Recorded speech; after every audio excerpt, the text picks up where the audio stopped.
All right, let's go and move on and talk this Sony news today, because a lot of people are talking about this as tremendous betrayal here, as Sony has doubled down in terms of the physical versus digital aspect, where they're just totally dropping physical altogether and saying we're going all digital starting in 2028. This has been a story the last few weeks. We put a lot of thought and time and we cautiously consider this, and we came to the conclusion we are going to cautiously move forward. Well, here is the actual presentation they had here. Have you all seen this? No. Yes. See if you agree with their logic here. Disc production. The second question. So on this point, so we announced that January 2028 onwards, we will no longer be manufacturing game discs. So 1.5 years ahead. So we made this announcement at this time. There are various reasons we made this decision, the biggest being that the digitalization of contents overall has been progressing. That's the big factor. It's not just for PlayStation, but for all kinds of contents, digitalization is progressing. And so when we think about the future, and we put in a lot of thought and time, and we cautiously considered this, and we came to this conclusion, and we're going to cautiously move this forward. And to this decision, we have received various opinions, and people have strong views, and we understand that the community has put forth those views to us. Games are loved by many people. It's a form of entertainment that's loved by people, and it's connected to people's fond memories in many cases. And so we understand those emotions. We want to consider that. And in the future digital ecosystem, how do we engage the gamers is something that we would like to continue to explore. Thank you very much. What a bunch of fucking garbage bullshit. It really like that, is. What amounted to nothing. Like, if you gave a shit so much, first of all, the way you announced it was just like taking a shit on the floor and saying, deal with it. So I don't buy that for a second. And I would also say, and I'm sure Vera has a lot to say here, so I'll give her the floor in a second.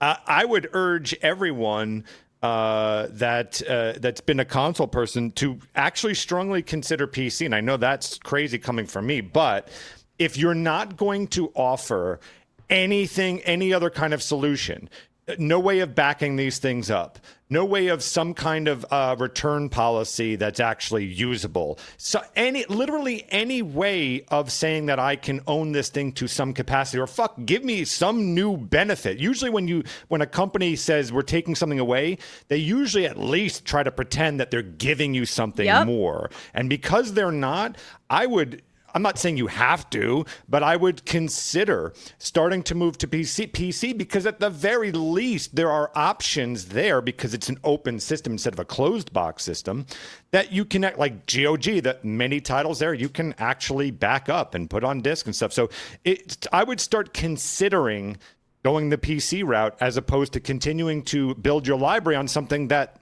they may just drop. Fair. Right. Yeah, no, definitely. So when they had announced several weeks ago that they were going to be killing off physical media starting in 2028, the way that they announced that came across as very disrespectful to the audience, but also the statements made today is massively disrespectful because for weeks now they have ignored us. They haven't made any statements on their X. They haven't put up any video presentations on YouTube. They haven't made any posts, like blog posts on their website. And the only reason why we're getting this news is because it is at a investors call. It is at a company call. And so you are basically refusing to directly acknowledge your customers' customers' criticism, which isn't going to sit well with people.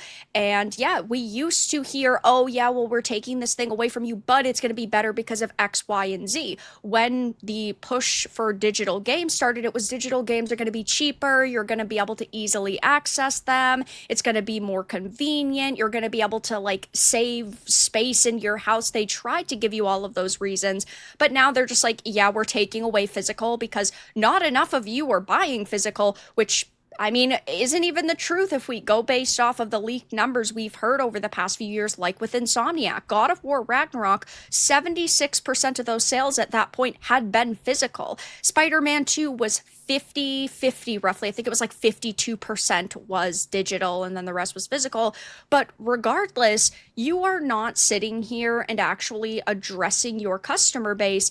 And we've all known that this is what the companies want, is to go towards that all digital future. But we need better customer protections, digital purchase protections. The DRM needs to be changed. We need, as customers, to be respected and protected. And is that going to happen? No, that is why movements like Stop Killing Games are so important, so a purchase can't just be ripped away from you.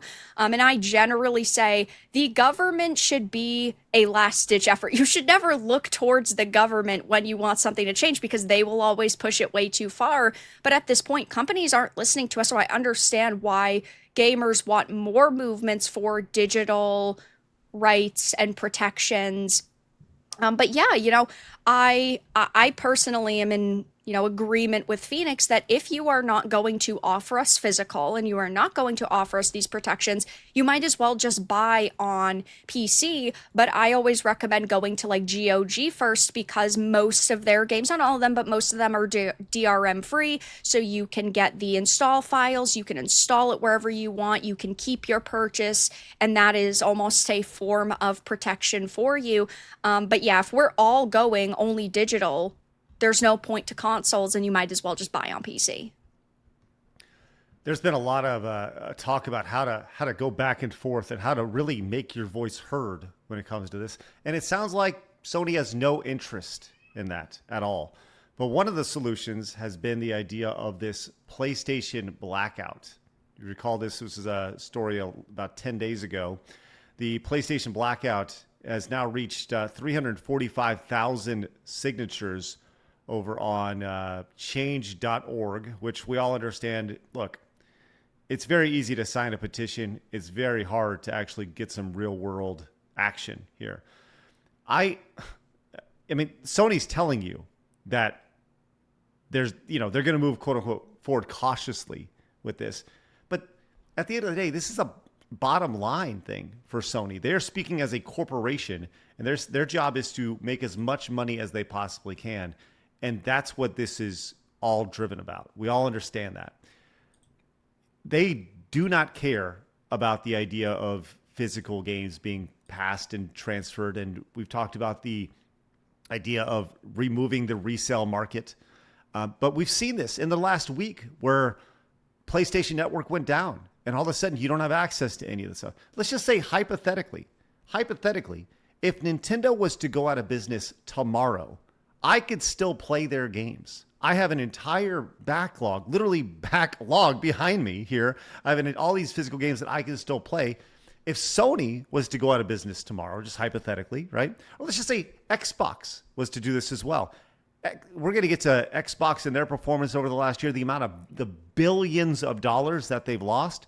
Let's just say they were to say, well, we're just done. We're just done. All your games that you quote unquote purchased, they're gone. You cannot play those anymore. We saw that in just a brief example of that last week on both Sony and Xbox when they both went down for a short amount of time. So, it's amazing to see the response to this. And I'm very curious to see if they actually, the numbers don't lie as far as the shift in the industry, the purchase, the amount of digital games that are purchased compared to physical games. We see that. But you just wonder if there will be a potential opportunity for someone to carve out a niche where physical games will be their product and they're able to deliver games that are, double A or triple A games. I don't know. Did you see that as an opportunity there, Vera? Do you think there will be a console that goes, okay, we're going to offer physical products still? I mean, there is that possibility, but for now, we know that obviously Sony is moving away from physical. There have been reports and rumors about Xbox, killing off physical with their PC console hybrid Helix that is going to be coming out in the next few years. There's been like some whispers about maybe them backtracking on their plans to drop disk drives because of this. Who knows, right? I still think that personally that's what Xbox/Microsoft wants to go to. At least Nintendo has done, I don't want to say quite their best, but they have done something in terms of their video game preservation because of game key cards. And I know that those are controversial because the entire game isn't there, but at least you can actually sell it and you can trade it and you have a physical version. But in terms of companies outside of the big three, you've got like Evercade and the Neo Geo, which is physical media. But if you're talking like modern consoles, like out of the big three, it's unfortunate, but it's looking pretty grim. But yeah, there are some physical game consoles, like I mentioned. I'm about to sneeze. Excuse me. Woo, man. Okay. Bless you. But I'm excited for like the Neo Geo relaunch. I'm sure that you guys have seen that and looked into that's it. crazy. Well, there's also the cool. Evercade too. Right, the Evercade, like I mentioned. Yeah. Oh, I'm sorry, those are I didn't hear that. Oh yeah, I mentioned that too, but it's okay. I mean, it's really cool. Now, people have been very active on the petition website, and by the way, I just wanted to throw this out there. I have this pulled up. You have an opportunity to upload videos here. Just want to point out the demographic. By the way, we keep hearing about how the video game industry is 50-50, right? Men and women.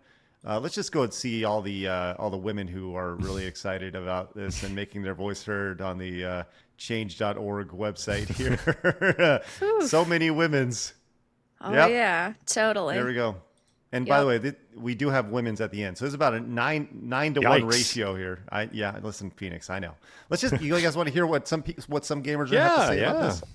Okay, Vera, you pick which one you want to hear. None. I don't know. Okay. You pick. All right, I'll pick. Let's hear this guy. Let's see what he has to say. I live in Australia. I'm probably among the top 5% of earners globally, and yet I'm still too poor to afford digital games at full price. That's why I buy them on disc, and I won't be able to afford the next generation if it's digital only. And I'm sure there's, 90% of the world is in a worse position than me. So this is absurd, and it really needs to stop. There needs to be another option. It's too expensive. Plus the increased price of consoles, computers. You're pricing out your fans, and Yeah, that's the problem is everything is going up. And so when you look at video games, of course, billions of people love video games and love consoles and these experiences, but it comes to a point, or it gets to a point where there is going to be an issue with affordability, and there are going to be people that are unfortunately, priced out, which is very sad. And just a reminder, too, and I'm not in front of the numbers, so I could be wrong, but I'm pretty sure I'm right that when the PlayStation 5 came out, there was the discless model and the disc version. And like the disc version outsold the digital only by a large margin, if I recall. Maybe it was like double or something. I don't know. But my point out of that is I'm not a market guy. I'm not a corporate guy. So maybe I'm talking. Yeah. So I do remember that it was like 80% of the consoles sold were disc versions. There you go. At launch. So, and so what I actually want to get to is that when you start talking about the fact that these consoles are potentially going to be 1,000 plus, it's your most hardcore fan that's going to be out there. The one that wears the Sony shirt, the one that, has their library on display of all their discs and stuff like that, all those games. Like, that's the people you need championing and rallying, even from a social media perspective of them excited, buying that system online, showing their friends that they got it. It's going to be the hardcore Sony ponies that do it. And pretty sure that most Sony ponies are not digital only. They're the ones that like that collection spirit. They're the ones that like getting all the merchandise and stuff like that. So it's just it's a strange thing to me to not even just give an add-on that just saying like, hey, that old PS5 drive is compatible, and then you just slowly let digital, win over time. But at least make it, an evolutionary process as opposed to a hard stop. Because I also, by the way, don't buy the numbers that they're giving. I think those numbers are heavily skewed. When they show like digital was like 85 or 90%, Yeah. I bet you a large chunk of that, anywhere between like 15 to 20% of that is like digital skins and all this other shit that goes with it. That's my guess. I have data to reflect that here. This is based off that same call. They said digital games revenue $1.2 billion, physical games revenue $128 million. That is a massive gap. That is $1 billion difference there, to be clear. Okay. So now, yeah. let me go finish. No, my you're thought good. You're real good. quick. The difference with a physical game, with its revenue, is that the revenue starts and stops at the retailer. Right? You go in, you buy the game, you hand over your money. That transaction is done.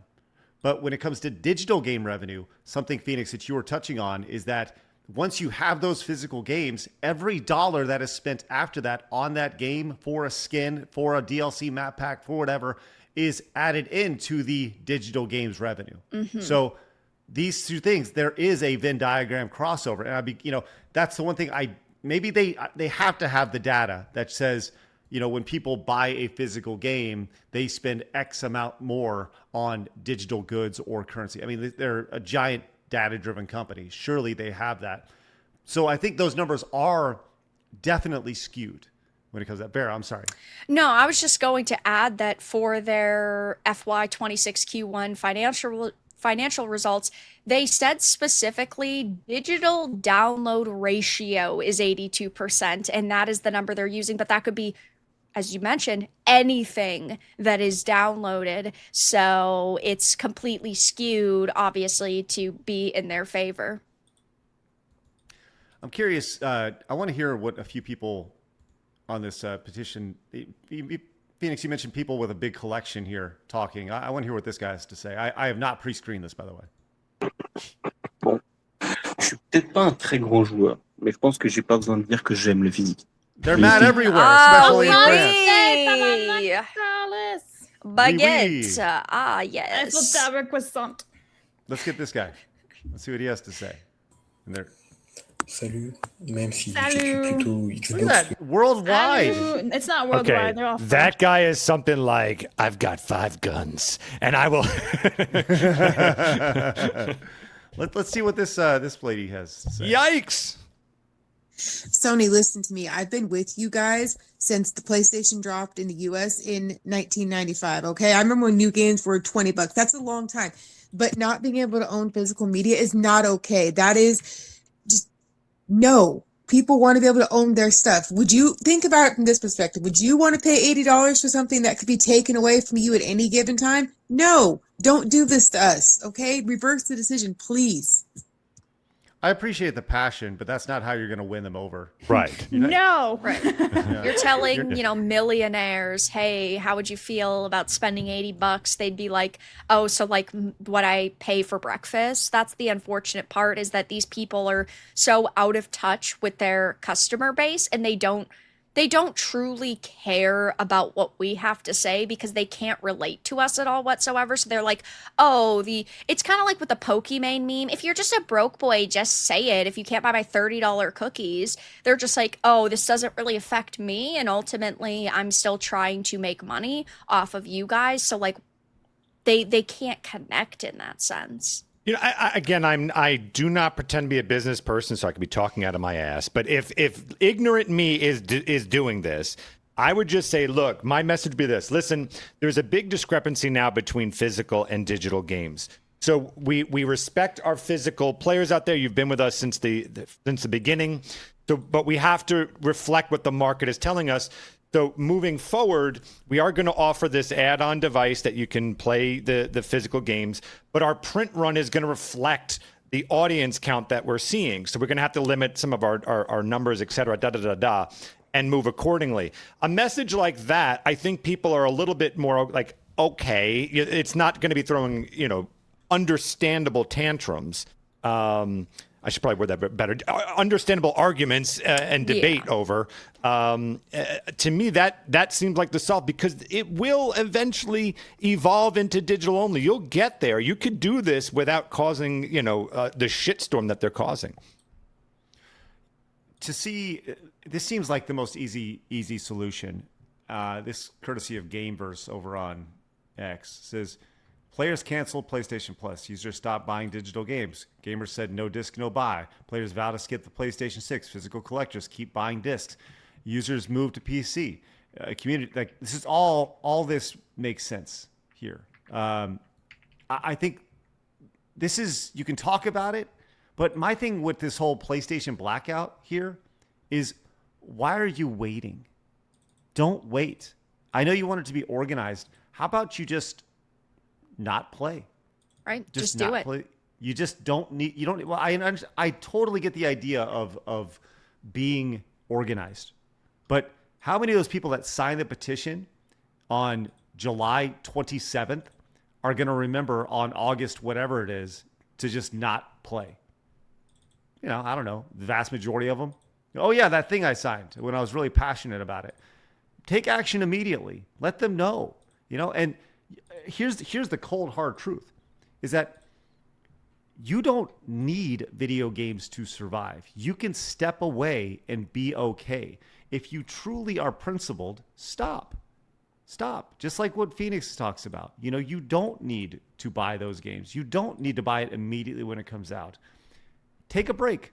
Step in. Let your voice be heard. Vote with your wallet. Vote with your actions, not with signing a change.org petition. Right. I think it's very admirable, but actions speak louder than words. Yeah, definitely. And, a big problem for me with all of this happening, and I know, I'm not alone in this, is the backwards compatibility issues and the video game preservation issues. Video games are going to be impossible to preserve now, but also the backwards compatibility with the PS6 is unfortunate because, of course, if it doesn't have a disk drive, it cannot play the PS4 and the PS5 discs when the actual machine itself can. But if they're not on the disc, then you are, shit out of luck, which is very, very, it's very upsetting, but it's also very inconvenient, because when you have a console that has previously been marketed as sort of a home entertainment device, you can no longer play your old games. You no longer can watch your physical media, whether that's movies or TV shows. And now you have to have all of this other technology, which ultimately makes things more expensive for people as well. I'll just wrap up real quick for me is here's what I'd say. I have spent decades fighting the man my whole life, and I've lost every single time. And my advice to everyone is that if you feel passionate about this, I'm not saying you should or shouldn't, but if you feel passionate about this, consider what I've always done, which is I don't give a shit what the world is doing. I don't care. If I did, I would be losing all the time. What I just do is I go, what matters to me? What are my principles? What are my values? If you feel that this company is shitting all over you, then don't be the groveling person that just keeps going, but please. I don't like to be that guy. I just go, you know what? For me personally, I'm not going to try and start a revolution. I'm not going to try and convince anyone. I'm just doing this for me. I'm stopping here, and I'm going to move over to PC or what have you, whatever you want to do. But consider it that way. Don't look so much to your fellow friends and community to stop this thing, because, look, there's a chance it's not going to work. Just stay with yourself and just go, what do I want to do? And believe it or not, if everyone did that, this thing would be stopped in a second. So just focus on your energy of what you want out of this, whatever that may be, good, bad, whatever, and stick with that momentum and fuck what everyone else is doing. So like if you don't like what they're doing, consider stopping now and starting to build that library on something that you do value, whatever that may be, PC, another console, whatever. Yeah, definitely. It will not be easy. Nope. But you have to do it.